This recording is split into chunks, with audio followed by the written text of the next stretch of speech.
Hi everyone, welcome to my channel. मैं हूं शिवानी, लेकर आ गई हूं आप लोगों के लिए एक और हैशटैग बी बोल्ड की वीडियो। और ये वीडियो मेरी सारी फीमेल व्यूअर्स के लिए थोड़ी सी इंपॉर्टेंट है, बिकॉज मैं बहुत ज़्यादा कमेंट सेक्शन में ये चीज़ पढ़ रही हूँ कि जब भी मैं किसी को ये बोलती हूँ ना कि अपनी इस प्रॉब्लम को लेके आपको डॉक्टर के पास जाना चाहिए, उनसे कंसल्ट करना चाहिए, तो वापस से मेरे पास अक्सर ये रिप्लाई आता है कि मुझे डॉक्टर के पास जाने में शर्म आती है, पता नहीं मैं डॉक्टर के पास जाके अपनी प्रॉब्लम कैसे बताऊँगा या बताऊँगी। लड़के भी ऐसे कॉमेंट करते हैं और लड़कियाँ भी करती हैं। अब देखिए, लड़कों का तो मुझे बहुत ज़्यादा पता नहीं, लेकिन बीइंग अ गर्ल मैं अपनी फीमेल जो व्यूअर्स हैं उनको थोड़ी सी गाइडेंस ज़रूर दे सकती हूँ, क्योंकि मेरे भी बहुत सारी बार चेकअप हुए हैं। मैंने गायनोकोलॉजिस्ट के साथ अपने बहुत सारी बार विजिट किया है, अलग अलग रीज़न की वजह से बहुत सारे अलग अलग तरीके के मेरे साथ टेस्ट चेकअप वगैरह भी हुए हैं।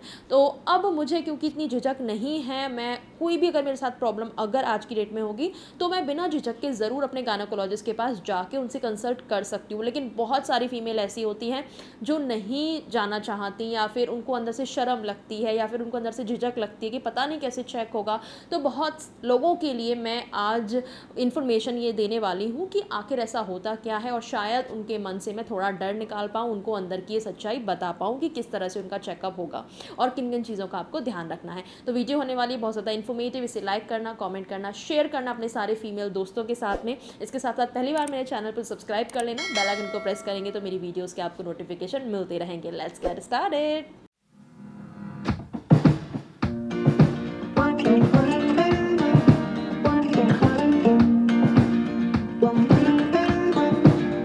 सबसे पहला क्वेश्चन जो फीमेल के मन में आता है वो ये है कि आपको कब पहली बार गायनोकोलॉजिस्ट के पास जाना चाहिए। तो वैसे तो जब किसी भी फीमेल के पीरियड्स आते हैं उनको तभी डॉक्टर के पास जाना चाहिए, उनसे कंसल्ट करना चाहिए। लेकिन जनरली होता क्या है ना कि हमारी जो मदर होती हैं या बड़ी बहनें होती हैं वही हमें गाइड कर देती हैं पीरियड्स के बारे में, और इतना ज़्यादा कोई ज़रूरत नहीं लगती उनको हमें डॉक्टर के पास ले जाने की। तो उस टाइम पे तो हम नहीं जा पाते। उसके अलावा जब हमारी लाइफ में या तो प्रेगनेंसी होती है, या फिर हमारे प्राइवेट पार्ट से रिलेटेड कोई प्रॉब्लम होती है, या फिर पीरियड से रिलेटेड कोई भी प्रॉब्लम होती है, तब हम जाते हैं गायनोकोलॉजिस्ट के पास पहली बार। और उससे जाने से पहले हमारे मन में बहुत सारे सवाल होते हैं, डाउट्स होते हैं। किन चीज़ों को आपको ध्यान रखना है वो मैं अभी आपको बता देती हूँ। पहला तो ये कि अगर आपको अपने प्राइवेट पार्ट वाले एरिया का कोई चेकअप कराना है, आपको पता है कि गायनोकोलॉजिस्ट जो हैं वो आपके प्राइवेट एरिया को देखने वाली हैं, उसे एग्जामिन करने वाली हैं, तो ऐसे में आप पीरियड्स में ना जाके पीरियड्स ख़त्म होने के बाद जाइए। और अगर पीरियड्स में आप हैं उस टाइम पे आप तब जा सकती हैं जब आपकी जो प्रॉब्लम है वो या तो ब्रेस्ट एरिया से रिलेटेड है या फिर आपके पीरियड से ही रिलेटेड है, तो ऐसे में आप पीरियड्स में भी जा सकती हैं। दूसरी चीज़ हमारे मन में ये आती है कि हमारे प्राइवेट एरिया को हमें उन्हें अगर शो करना पड़ेगा तो वो उसे देख के क्या सोचेंगी, उस पर हेयर्स में क्लीन करके जाऊँ या फिर नहीं करके गई तो वो पता नहीं क्या सोचेंगी, या फिर मेरा पार्ट जो है वो थोड़ा ब्लैकिश है या ठीक नहीं है, या थोड़ी शर्म सी लगती है पहली पहली बार में। तो देखिए, आपके लिए ये पहली बार है, लेकिन जो डॉक्टर हैं उनका ये रोज़ का काम है। रोज़ उनके पास न जाने आपके जैसी कितनी लड़कियां, महिलाएं आती हैं जिनको वो चेक करती हैं। तो इसमें आपको कोई झिझकने की ज़रूरत नहीं है। थोड़ी सी अंदर से झिझक होगी, लेकिन उस झिझक को ही निकाल के आपको अपनी प्रॉब्लम को लेके डॉक्टर के पास जाना चाहिए और उसके साथ सफ़र नहीं करना चाहिए। हेयर्स की जहाँ तक बात रही, तो आप अपने हेयर्स को चाहें तो क्लीन कर सकती हैं, कंफर्टेबल अगर हैं, नहीं तो आप उन्हें ट्रिम कर सकती हैं, थोड़ा छोटा कर सकती हैं। और अगर नहीं भी करेंगे ना तो भी कोई प्रॉब्लम नहीं है, डॉक्टर आपको नहीं कुछ बोलने वाली कि आपने ये क्लीन क्यों नहीं किया। उनको कोई इस चीज़ से फ़र्क नहीं पड़ता है। वो जब आपको चेक करते हैं तो प्रॉपर ग्लव्स वगैरह पहन के करते हैं। या फिर कोई और आपकी सर्जरी होनी है तो ऐसे में डॉक्टर आपको बोलती हैं कि आप क्लीन करके आइए, या फिर नर्सेज जो होती हैं वहाँ की वो ही क्लीन कर देती हैं। तो ऐसा कुछ घबराने की ज़रूरत नहीं है और कोई टेंशन लेने की ज़रूरत नहीं है कि आपने वहाँ पे ग्रूमिंग नहीं अपनी कर रखी, तो इट्स ओके। नेक्स्ट चीज़ जो फीमेल्स के मन में आती है वो ये कि उन्हें डर लगता है, झिझक सी लगती है, और वो ये सोचती हैं कि पता नहीं मैं कैसे उनसे बात करूँगी। देखिए, वो अनजान है आपके लिए, और ऐसा तो है नहीं कि वो आपको जज करेंगी, और अगर करती भी हैं तो क्या फ़र्क पड़ता है, वो आपकी कोई जान पहचान की तो है नहीं। उनका ये रोज़ का काम है, ये उनका प्रोफेशन है। उनके पास आपके जैसी बहुत सारी लड़कियां आती हैं और भी बहुत तरह की प्रॉब्लम लेके। तो आपको बिना डरे, बिना झिझके अपनी बात उनके सामने रखनी चाहिए। हर चीज़ आपको उनसे डिस्कस करना चाहिए। कभी भी आप कहते हैं ना, अपने लॉयर से और अपने डॉक्टर से कभी भी कोई बात छुपानी नहीं चाहिए, क्योंकि जब तक उनको आप पूरी बात सच सच नहीं बताओगे तब तक वो प्रॉपरली आपका जो प्रॉब्लम है उसे पकड़ नहीं पाएंगे, और ना ही उसका आपको प्रॉपरली ट्रीटमेंट कर पाएंगे। तो आपको पूरी बात उन्हें ज़रूर बतानी चाहिए।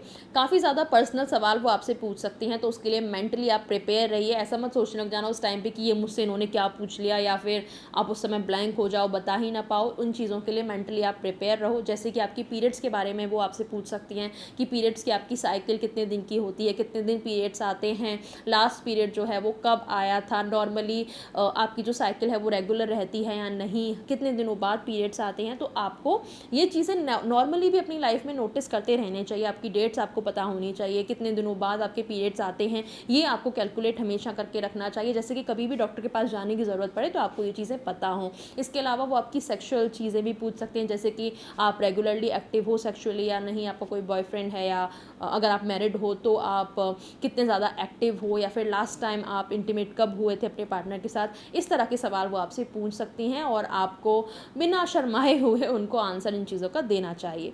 अब नेक्स्ट इस चीज़ पे आते हैं कि जब आप डॉक्टर के पास जाओगे तो वो प्रॉपर जो प्रोसीजर होता है, चेकअप्स होते हैं, वो किस किस तरह के होते हैं, और क्या हर प्रॉब्लम के लिए आपका वजाइनल चेकअप होता है हमेशा, क्या डॉक्टर आपकी वजाइना को चेकअप करती हैं, वो हम डिस्कस कर लेते हैं। देखिए, नॉर्मली आप किसी भी हॉस्पिटल में जाओगे, किसी अच्छे हॉस्पिटल में जाओगे, तो सबसे पहला प्रोसीजर ये होता है कि जब आप नर्स स्टेशन पे जाते हो, जब आप एक बिलिंग कराते हो, डॉक्टर का बेसिकली पर्चा बनवाते हो, तो उसके बाद में आपका बीपी, हाइट, वेट, ये सारी चीज़ें चेक होती हैं। उसके बाद आप डॉक्टर के पास जाते हो तो सबसे पहले वो आपसे ये पूछते हैं कि आपकी प्रॉब्लम क्या है, और आपके जो भी प्रॉब्लम हो वो उनको आप खुल के बताइए। उसके बाद में वो आपसे फर्दर क्वेश्चन पूछ सकते हैं, जैसे मैंने आपको बताया उस तरह के, या फिर आपका जो भी हिस्ट्री रही हो, सेक्सुअल कोई हिस्ट्री रही हो, मेडिकल हिस्ट्री रही हो, या फिर आपकी जो फैमिली की कोई हिस्ट्री रही हो उसके बारे में पूछ सकते हैं। जैसे कि आपकी फैमिली में किसी को बीपी की प्रॉब्लम है, या आपको शुगर की प्रॉब्लम है, थायराइड की प्रॉब्लम है, इस तरह से वो आपसे सवाल कुछ कर सकते हैं आपकी मेडिकल हिस्ट्री या फैमिली हिस्ट्री जानने के लिए।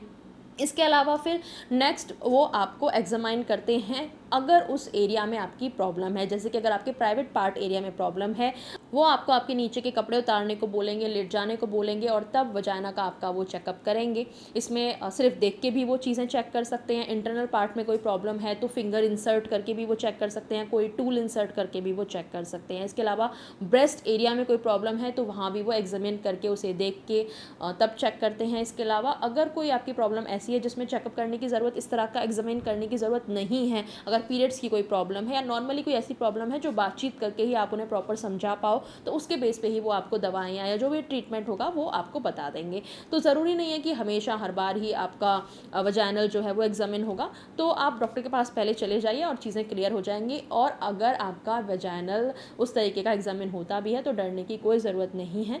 हो सकता है आपको थोड़ा सा डर लगे, झिझक लगे, थोड़ी शर्म आए उस एरिया को दिखाने में डॉक्टर को, लेकिन यहीं पे आपको थोड़ा सा स्ट्रॉन्ग बनने की, थोड़ा सा बोल्ड बनने की ज़रूरत है। और कभी ना कभी तो आपको इन चेकअप से गुजरना ही पड़ेगा आगे चल के, जब आप माँ बनोगे या और कोई प्रॉब्लम आएगी। तो अभी से ही जितना जल्दी आप इसको एक्सेप्ट कर लो कि कोई भी प्रॉब्लम है, और अगर डॉक्टर बोल रही हैं चेक करने को, तो आपको डरने झिझकने की ज़रूरत नहीं है और उन्हें चेक करने दें। ऐसे टाइम पे आप अगर बहुत ज़्यादा डर जाओगे, स्ट्रेस में आ जाओगे और बहुत ज़्यादा अपने उस एरिया को टाइट कर लोगे, तो डॉक्टर के लिए भी मुश्किल हो जाता है चेक करना। आपको रिलैक्स रहना पड़ता है। आप गहरी गहरी सांसें लो, वो आपको बोलेंगे भी आप रिलैक्स्ड हो जाओ, थोड़ा ढीला अपनी बॉडी को छोड़ो, जिससे कि उनका ये जो चेकअप है वो थोड़ा सा ईजी हो जाए। इसके बाद बात करते हैं कि अगर आपको कोई ऐसी प्रॉब्लम है जिससे कि डॉक्टर आपके फर्दर चेकअप बोलें, जैसे कि आपको यूरिन टेस्ट कराने को बोलें, ब्लड टेस्ट कराने को बोलें, या अल्ट्रासाउंड कराने को बोलें, तो वो भी आप करा लीजिए। अल्ट्रासाउंड में मेन प्रॉब्लम ये आती है कि देखिए, दो तरह के अल्ट्रासाउंड होते हैं। एक अल्ट्रासाउंड तो होता है एक्सटर्नल वाला ही, जिसमें हमारा जो एब्डोमेन एरिया होता है, जो पेट का निचला हिस्सा होता है, जो नाभि से नीचे का हिस्सा होता है, वहीं पे ही अल्ट्रासाउंड वाली जो डिवाइस होती है उसे लगा के अल्ट्रासाउंड हो जाता है। लेकिन कुछ कंडीशन ऐसी होती हैं जिनमें आपका इंटरनल अल्ट्रासाउंड होता है, जिसे पेल्विस अल्ट्रासाउंड भी कहते हैं, जिसमें कि आपके वजाइना के थ्रू एक डिवाइस को अंदर डाला जाता है और तब क्लियर पिक्चर लेने के लिए आपको वहाँ से अल्ट्रासाउंड किया जाता है। अब इसको कराने से भी फीमेल काफ़ी ज़्यादा डरती हैं। इसके बारे में भी मैं आपको अभी बताने वाली हूँ और डिटेल में। क्या होता है ना कि बहुत सारी कंडीशन ऐसी होती हैं कि जैसे कि आपकी ओवरी की अगर क्लियर इमेज उनको चाहिए, जैसे कि आप अगर प्रेग्नेंट हो और आपका बच्चा बहुत ज़्यादा छोटा है, जो कि ऊपर से अच्छे से नहीं उनको समझ में आ रहा अल्ट्रासाउंड करके, तब वो इंटरनल आपका करने को बोल सकते हैं। तो कुछ ही रेयर कंडीशन होती है जिनमें वो आपका इंटरनल वाला एक तो अल्ट्रासाउंड बोलेंगे, और अगर बोलते भी हैं तो डरने की, घबराने की बिल्कुल भी ज़रूरत नहीं होती, क्योंकि मेरा भी हुआ है। क्योंकि जैसे मैंने आपको पहले बताया था, मेरे ओवरी में सिस्ट थे और उस टाइम पे इस तरीके का अल्ट्रासाउंड होता है। ऐसे में जब आप उस जगह पे जाओगे जहाँ पे अल्ट्रासाउंड होते हैं, वहाँ पे या तो फीमेल होंगी करने वाली, या फिर अगर मेल मेंबर भी होते हैं तो उनके साथ जो नर्स होती हैं, जो उनकी असिस्टेंट होती हैं, वो फीमेल होती हैं। तो वो क्या करेंगी कि आपका प्राइवेट वाला एरिया कोई नहीं देखने वाला, वो अल्ट्रासाउंड जो कर रहे हैं वो भी नहीं देखने वाले। जो उनकी डिवाइस होती है जिससे वो अल्ट्रासाउंड करते हैं, उसके ऊपर एक कॉन्डोम को चढ़ाया जाता है जिससे कि आपको कोई इन्फेक्शन ना हो, बिकॉज सेम डिवाइस अगर बहुत सारे लोगों के अंदर वो इंसर्ट करने वाले हैं तो एक दूसरे में आपस में एसटीडी ट्रांसफ़र हो सकते हैं। तो उसके ऊपर कॉन्डोम चढ़ाया जाता है और उसको फिर आपके वजाइना के अंदर डाला जाता है। जो फीमेल होती हैं उनके साथ में असिस्टेंट, अगर जो ये मैं उस केस में बात कर रही हूँ कि अगर जो अल्ट्रासाउंड करने वाले हैं वो मेल मेंबर हुआ, तो उनके साथ में जो असिस्टेंट होती हैं वो आपको पूरा प्रॉपर रेडी करवाती हैं, आपके कपड़े उतार के, आपको नीचे से चादर से ढक के, और वो जो डिवाइस होती है उस पर कॉन्डोम चढ़ा के उसके आपके इंसर्ट करने के बाद फिर वो मेल मेंबर को बुलाती हैं और फिर वो चेक करते हैं। तो कोई भी आपको मेल मेंबर टच नहीं करता है और ना ही आपका कोई पार्ट देखता है। और अगर बहुत सारी जगह फ़ीमेल ही हैं तो आपको बिल्कुल भी डरने की ज़रूरत नहीं है, फ़ीमेल ही हैं वो। और ऐसे में फिर आपका इंटरनल वाला भी हो जाता है अल्ट्रासाउंड। कुंवारी लड़कियां जो होती हैं, अनमैरिड जो लड़कियां होती हैं, उनको अवॉइड ही किया जाता है इस तरीके का जो अल्ट्रासाउंड होता है। बहुत ज़्यादा ही कोई ज़रूरत है तभी जाके इस तरीके का अल्ट्रासाउंड उनको किया जाता है। इससे ज़्यादा आपके और कोई टेस्ट नहीं कराए जाते हैं। जब आप डॉक्टर के पास जाते हो तो पहला तो वो आपसे बातचीत करके ही आपकी प्रॉब्लम को जानने की कोशिश करते हैं। दूसरा हो सकता है आपको वो देख के एग्जामिन करने की कोशिश करें। तीसरा आपका यूरिन टेस्ट, ब्लड टेस्ट या फिर अल्ट्रासाउंड वो कराते हैं।